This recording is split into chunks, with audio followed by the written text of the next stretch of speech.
João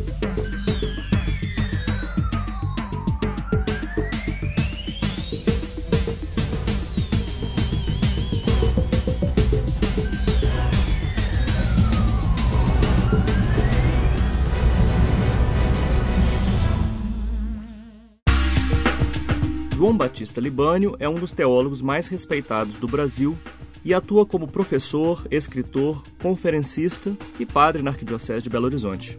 Tendo viajado o mundo, Padre Libânio acumula experiências marcantes, como acompanhar de perto o Concílio Vaticano II. Reconhece que sua formação traz traços marcantes dos mestres que encontrou pelo caminho. Foram eles que o introduziram na vida intelectual e despertaram em profundidade seu conceito de respeito e liberdade aos caminhos dos outros. Perto de completar 80 anos, João Batista Libânio, jesuíta, apresenta para a sociedade um olhar agudo e claro sobre os rumos da teologia no Brasil.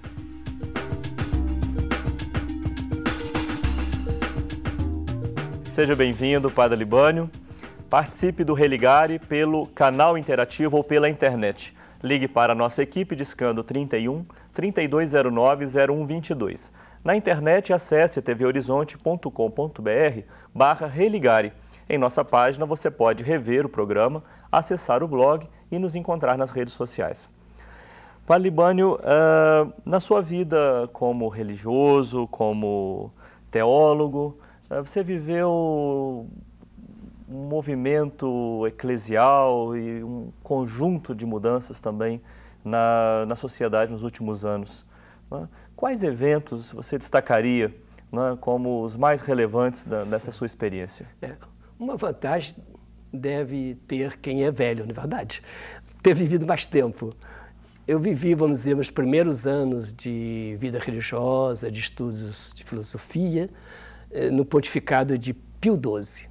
Então, Pio XII morreu em 58, portanto, no dia que eu pus o pé em Comilhas para começar a teologia, morreu Pio XII. Então, até o início da teologia, eu conheci esse pontificado. E o que me marcou, e que eu acho que marcou um pouco a igreja naquela época, Pio XII era um homem muito culto e teve uma coragem muito grande de debater com as ciências. Ele estava ao par, dizem que quando visitaram o quarto dele depois da morte, encontraram os livros sobre a mesa de cientistas das descobertas daquele momento, na década de 50, naturalmente, e que ele procurava debater. E era um homem que, nas suas alocuções, aludia continuamente aos avanços da ciência. Então, nos passou uma igreja em diálogo com o mundo da ciência. Então, nesse sentido, uma igreja aberta.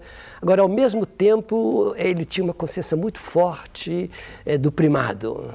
Usando uma palavra assim mais técnica, mais teológica, é uma figura hierática, vem de hieros, que é sagrado, né? Quer dizer, uma pessoa que marcava pela seriedade. Só para dar um pequeno exemplo. Uma vez, o cardeal Beia, que naquela época não era cardeal ainda, mas era confessor dele, levou um grupo de evangélicos para uma audiência e o Papa não disse nada mais do que uma saudação. Aí o cardeal Beia disse, Pio XII, eles esperavam uma palavra. Ele disse, Padre Beia, Papa não improvisa. Ele não tinha preparado, então ele não falou. Ele tinha uma consciência enorme da responsabilidade de cada palavra. Dizem os que o conheceram que ele decorava os seus discursos, andando ali pelo jardim do Vaticano, e os dizia de memória sem mudar uma palavra. Então, essa seriedade, etc. Agora, isso trouxe esse lado positivo. Mas também ele teve muita dificuldade com aquela nova teologia que surgia, que os franceses chamavam de Nouvelle Théologie. A nova teologia que foi praticamente lançada logo depois da guerra por um artigo famoso de Jean Danelou, que naquele momento era um teólogo de ponta, depois vai morrer um cardeal assim mais centrado, assim, até mais conservador. Mas naquele momento essa teologia era uma teologia renovadora e ele, de certa maneira, bloqueou esse processo com a encíclica Humani Generis. Então, nesse sentido, eu vivi um pouco essa tensão momento, de uma abertura enorme para o mundo, uma busca de diálogo com esse mundo, e mais, por outro lado, um receio da escolástica, manter a escolástica e contra a teologia nova. Agora, em dois campos, ele foi muito aberto, na liturgia e na escritura. É interessante, tem que dizer isso. A encíclica Divina Afflante Spiritus foi um avanço para o estudo da escritura, aceitando o gênero literário, assim por diante. E a liturgia, ele começou as reformas litúrgicas, né, da Semana Santa, assim por diante. Depois veio João XXIII. Aí foi outra coisa. João XXIII, eu diria teologicamente, não era mais avançado de jeito nenhum que Pio XII. Até mais conservador, mais tradicional, mas ele tinha uma personalidade. Aí se vê que as pessoas não é só inteligência, uma personalidade acolhida, de bondade, afetiva. E ficou famosa uma visita que a filha de Khrushchev fez a ele. E ele trata aquela mulher com uma simplicidade, pergunta o nome dos filhos. E quando ela diz o nome dos filhos, para cada nome de um filho, ele fazia uma referência religiosa. Ah, esse aqui é o nome de um santo, eu tinha uma devoção a esse santo. E o último filho dela chamava João, em russo. Ele diz, olha, que os outros irmãos não fiquem ofendidos, mas João é meu nome. Então quero mandar uma lembrança especial para o João, etc.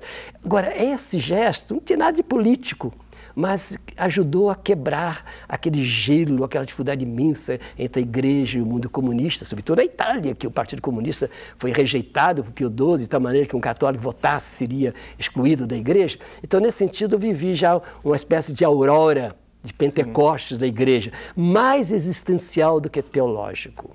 E nesse período você experimentou ali o Vaticano II, né? A isso foi logo depois. Quando de começou perto, né? João XXIII, eu estava começando a teologia, terminei a teologia em Frankfurt, na Alemanha, estava na França quando morreu João XXIII, o jesuíta tem um ano de formação, que chama Terceira Aprovação, estava na França, quando começa o Vaticano II. Aí eu tive uma felicidade enorme de ser destinado para Roma, aí passei todo o Vaticano II em Roma. Aí 2 contatos importantes, primeiro com os grandes teólogos. Aí pude conhecer pessoalmente Rahner, Hans Küng, Derlibach, Kuhlmann, etc. Que é aqueles grandes teólogos católicos e evangélicos.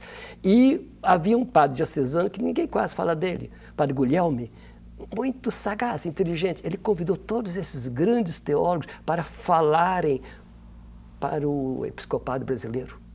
Então, ali numa casa ao lado do Pio brasileiro, que chama Domus Maria, ali havia mais de 200 bispos, 300 bispos, e esses teólogos falaram. Então, nós íamos ouvir.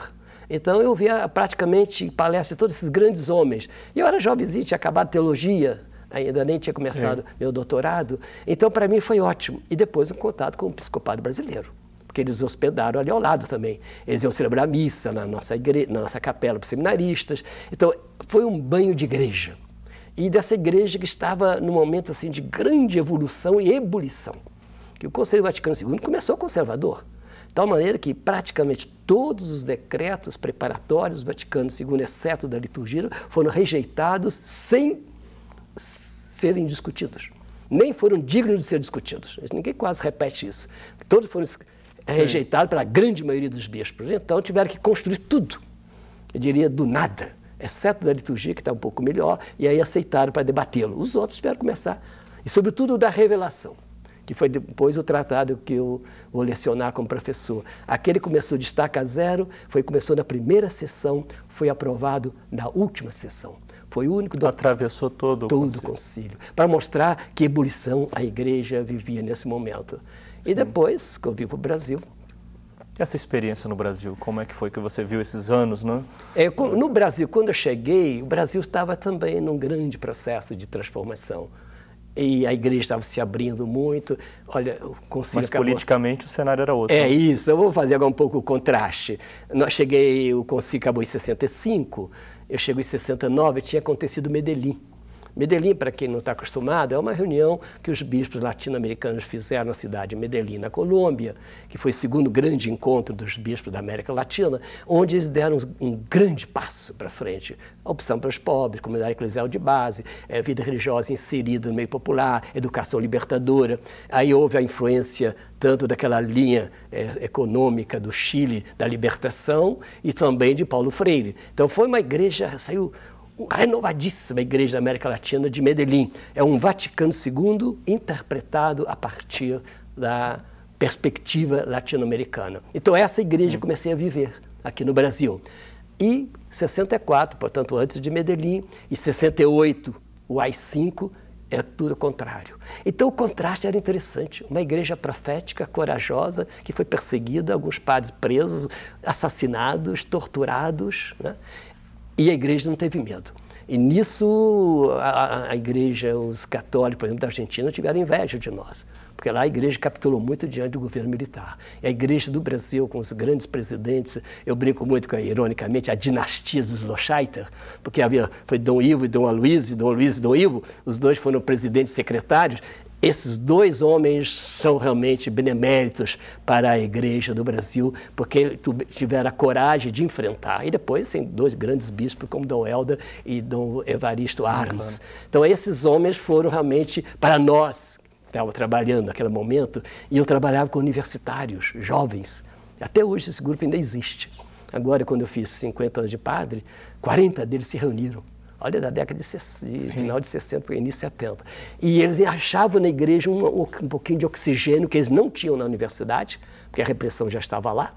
Então, nós vivíamos um contraste muito bonito de uma igreja corajosa, profética, aberta, um regime repressivo, alienante, cada vez mais até 68, que chegou ao auge, e depois o governo Médici foi realmente uma tristeza, talvez os governos piores que nós tivemos toda a história do Brasil, de repressão, de perversão. Né? Então, nesse sentido, foi muito interessante viver essa experiência. Depois, a experiência mais recente, acho que todo mundo está sabendo, que foi os dois últimos pontificados, né, de João Paulo II e atual pontificado, que é uma igreja que quer retomar de novo o seu caminho, mas por causa do desgaste, ela perdeu um pouco aquela força profética da Igreja do Vaticano II. Quando se fala em retomar o caminho, significa que, de alguma maneira, se pensa ter... Eu tenho a impressão seguinte, o olhar... Você analisa as realidades a partir dos diferentes olhares, né? Você, professor de filosofia, sabe muito bem disso, né? Se eu me coloco no olhar da hierarquia, eu vejo o cenário de uma maneira. Se eu me coloco no olhar de um simples fiel, etc., ou de um analista mais sociológico, eu vejo outra coisa. Agora, colocando no olhar da hierarquia, o que eu percebi? Eles achavam que esses movimentos, sobretudo a reforma litúrgica, certos avanços na teologia sistemática, a teologia moral, estavam gerando esses movimentos uma certa inquietude nos fiéis. Então, que era necessário uma certa moderação para proteger a fé do fiel. Foi uma expressão claríssima, inclusive, do cardeal Ratzinger, naquela época cardeal, e depois que hoje é nosso atual Papa. Ele achava que a hierarquia tem essa... E que os teólogos, às vezes, perturbavam com as suas teorias e suas reflexões essa fé simples. Então, olhando com o olhar de quem está em cima. Sim, claro. Agora, se você olha de baixo, você vai dizer que é um certo freiozinho, né? Por isso, alguns chamavam de neoconservadorismo, né? Eu escrevi um livrozinho com a expressão um pouco ambígua, A Volta à Grande Disciplina, né? Verdade. Que era o texto, a expressão tirada de João Paulo I, que ficou 33 dias Papa, e de João Paulo II, que pensava na grande disciplina no sentido positivo. O livro tem uma certa ironiazinha mineira, né? Dizendo que é uma grande disciplina que às vezes é pequena. Sim. Então, depende do olhar. Agora, quando a gente é honesto, a gente tem que entender que nas conjunturas, as pessoas que têm responsabilidade, muitas vezes, têm direito de temer, né? E nós, eu acho que teólogos temos direito de avançar. Eu queria só citar um fato assim, muito simpático, que quando nós viemos para Belo Horizonte, quem nos acolheu foi Dom João e Dom Serafim, que era bispo auxiliar, mas que nos abriu. E depois Dom Serafim ficou arcebispo, cardeal de Belo Horizonte, etc. Aí perguntaram uma vez a Dom Serafim como é que ele convivia com um grupo de teólogos assim, da Fágia, tão abertos, etc. Ele respondeu, eu sou bispo, eles são teólogos. Eles não querem ser bispos, então não vão ocupar meu lugar. Eu também não quero ser teólogo, ocupar o lugar dele. Então nós convivemos bem. Então, quando alguém tem essa capacidade, como Dom Serafim teve, dizer, não, os teólogos têm a vocação de provocar, de criar, e eu, como bispo, tenho de olhar o que eu dei no bem da diocese. Então, nós podemos dialogar, e de fato tivemos uns anos de excelente convivência com a diocese de Belo Horizonte. Vou chamar um intervalo e a gente continua a conversa.